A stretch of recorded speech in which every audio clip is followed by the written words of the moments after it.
कल्पना करो, रात के अंधेरे में -30 डिग्री सेल्सियस की ठंड में तुम अपने टेंट के अंदर सुरक्षित बैठे हो और अचानक तुम्हें इतना डर लग जाए कि तुम टेंट को अंदर से काट कर नंगे पैर ही बर्फीले तूफान में भाग जाओ।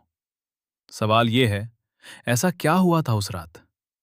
1959 की सर्दियों में रूस के उरल पर्वतों में 9 युवा हाइकर्स एक कठिन लेकिन रोमांचक अभियान पर निकले।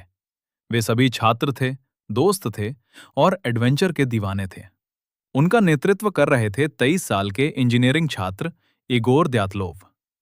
इगोर शांत स्वभाव के थे, लेकिन बहुत अनुभवी भी। उनकी टीम को उन पर पूरा भरोसा था। यात्रा के दौरान वे बर्फ से ढके जंगलों से गुजरे, ऊंचे पहाड़ चढ़े और हर पल की तस्वीरें खींचते रहे।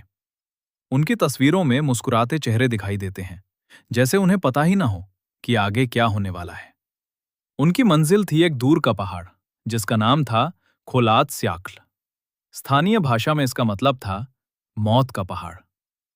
1 फरवरी 1959 की शाम टीम उस पहाड़ की ढलान पर पहुंची। चारों तरफ सिर्फ बर्फ थी और तेज ठंडी हवा चल रही थी। उन्होंने वहीं अपना टेंट लगाया, खाना खाया और रात बिताने की तैयारी करने लगे। लेकिन उसी रात कुछ ऐसा हुआ जिसे आज तक कोई समझ नहीं पाया। जब कई दिनों तक वे वापस नहीं लौटे, तो रेस्क्यू टीम उन्हें खोजने निकली। कुछ दिनों बाद उन्हें वो टेंट मिला, लेकिन जो उन्होंने देखा वो बेहद अजीब था। टेंट अंदर से काटा हुआ था और बर्फ पर पैरों के निशान दिखा रहे थे कि सभी हाइकर्स टेंट से बाहर निकलकर जंगल की तरफ चले गए थे।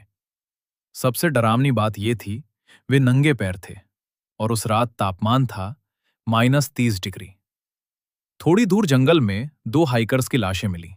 वे एक पेड़ के नीचे थे और उन्होंने छोटी सी आग जलाने की कोशिश की थी। कुछ दिनों बाद बाकी लोगों की लाशें भी मिली, लेकिन उनकी हालत और भी रहस्यमयी थी। कुछ के पसलियां टूटी हुई थीं, किसी की खोपड़ी टूट गई थी और एक लड़की की जीभ भी गायब थी। और जब जांच की गई तो उनके कुछ कपड़ों पर रेडिएशन के निशान भी मिले। आखिर उस रात क्या हुआ था?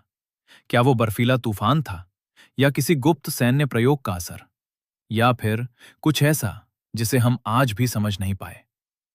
60 साल बाद भी द्यातलो पास की यह घटना आज भी दुनिया के सबसे डरावने रहस्यों में से एक है, और शायद उस रात की सच्चाई हम कभी जान ही नहीं पाएंगे।